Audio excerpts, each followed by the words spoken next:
पितरों की 3 बेटियां, तीनों से गलती हो गई। आप शिव मंदिर में जाएं, कोई गलती ना हो, जल चढ़ाएं, मना नहीं, छींटा ना लगे, धीरे धीरे चढ़ाइए। कब खेलोगे दोस्त? और एक बात अच्छे से ध्यान में रखिएगा, वीडियो बनाने आ रहे हैं। शिव मंदिर से जब भी वापिस आए, जल चढ़ाकर अपना फर्ज पूरा अदा कर कर। मैं भी खेलूंगा भी। फर्ज से मतलब,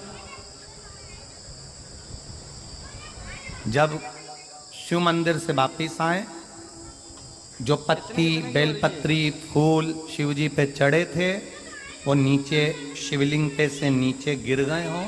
एक शिवलिंग रखा है, लाना मिट्टी वाला, लाइए जरा उठा के। अब छत्तीसगढ़ में कथा चल रही, थोड़ा ध्यान से सुन लोगे एकांतेश्वर शिवलिंग का पूरा वृतांत। तो आप लोग जो पशुपति व्रत कर रहे हो या कोई भी उपास करते हो, कई लोग कहते हैं हमने करा नहीं हुआ। क्यों नहीं हुआ? उसमें हमारी गलतियों को हमें छाट, गुम्मा खाने पड़ते हैं। ये देखिए,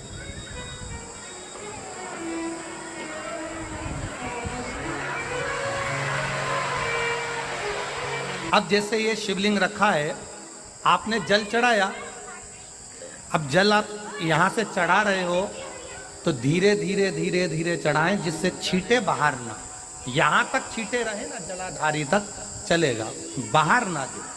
और एक बात का स्मरण रहे,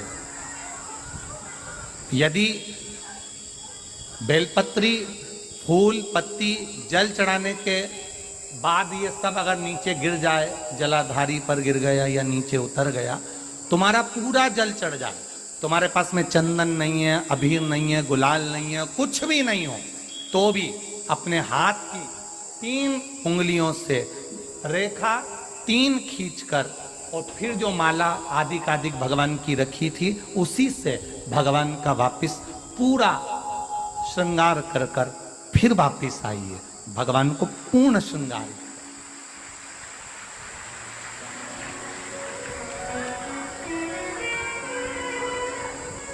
भगवान का पूर्ण श्रृंगार कर कर आइए। कई लोग जल चढ़ाने के बाद में भगवान का जो फूल पत्ती नीचे रखी रहती है, आप, हम ये नहीं कह रहे कि आप अपने घर से लेकर जाओ, आपके पास में कुछ नहीं, 1 लोटा जल चढ़ाओ, जल चढ़ाया, जो फूल पत्ती नीचे रखी हुई है उसी को उठाकर उसको रखकर उसी फूल से भगवान का खूब सुंदर भगवान का कर कर फिर आइए। क्यों? शिव का जब हम श्रृंगार कर कर आते हैं, माता पार्वती जी ने देव अधिदेव महादेव का श्रृंगार किया है, आप लोगों के स्मरण में होगा।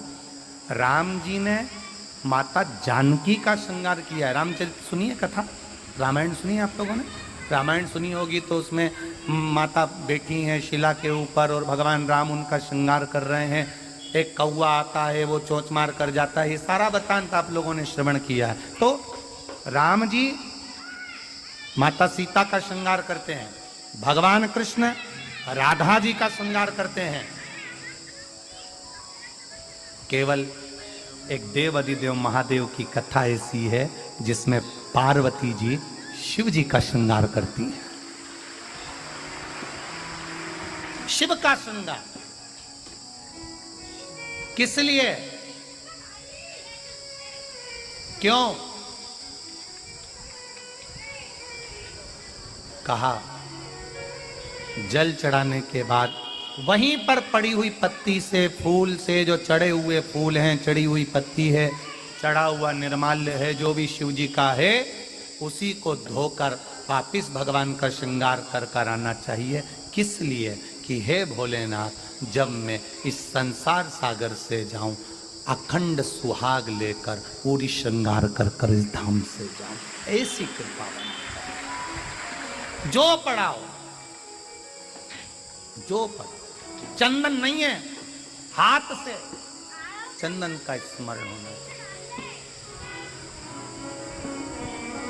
नहीं है हमारे पास लगाने को रोली, मौली, चंदन, जो भी आपके पास में, अबीर, गुलाल नहीं, अपने मन का गुलाल लगाइए, अपने मन का दिल से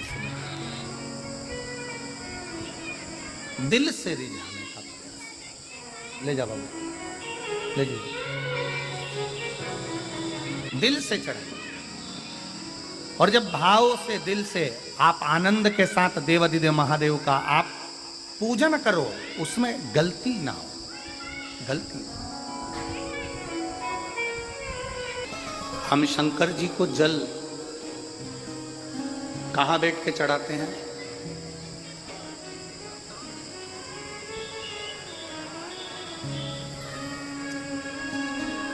बोलो बोलो, जल के बोलो जरा। वैसे तो जो शिवलिंग होता है उस शिवलिंग के आसपास कहीं पर भी बैठ जाओ जहां से जल बहता है, बस उस स्थान को छोड़कर। पर विशेष जल चढ़ाने का स्थान कहां से बताया गया? उत्तर की ओर मुख कर। हमें दक्षिण में बैठना है, उत्तर में मुख करना है। उत्तर की ओर भगवान शंकर की जलाधारी, जलाधारी से मतलब है जो शिव जी का चढ़ा हुआ पानी जो बहता है वो उत्तर की ओर जाता है। तो हम कहां बैठते हैं? बोलो बोलो जम के, दक्षिण की ओर। मान लो शिव जी का पानी इधर जा रहा है तो तुम्हें इधर बैठना, शिव जी का पानी इधर जा रहा है तो तुम्हें इधर बैठना। वैसे तो शंकर के शिवलिंग के आसपास कहीं पर भी बैठकर पूजन कर सकते हो, पर विशेष कोई कामना होती है, विशेष कोई मनोकामना है और आपका दुख जब कटता नहीं है, आप हार जाते हो, तब उस समय पर दक्षिण में बैठकर जहां उत्तर की ओर मुख कर कर भगवान देवाधिदेव महादेव को जल समर्पित किया जाए। उत्तर दिशा में ऐसा क्या है कि शंकर जी का जल उत्तर की ओर जाता है? ये उत्तर और दक्षिण, ये दो दिशा तो हमारे यहाँ बड़ी विचित्र मानी जाती है। हमारे यहाँ सबसे अच्छी दिशा, कोई मकान भी लेता है तो कहता है पूरा पश्चिम का मकान होना चाहिए। कोई मकान ले, पूर्व का मकान हो, पश्चिम का मकान हो। कोई दुकान ले तो कहते हैं पूरा पश्चिम का मकान दुकान हो। पर मेरा वो घरदानी तो उत्तर दक्षिण का आनंद लेता, उत्तर दक्षिण। ऐसा दक्षिण दिशा में ऐसा क्या है कि शंकर जी का चढ़ा हुआ जल दक्षिण में ही जाता है?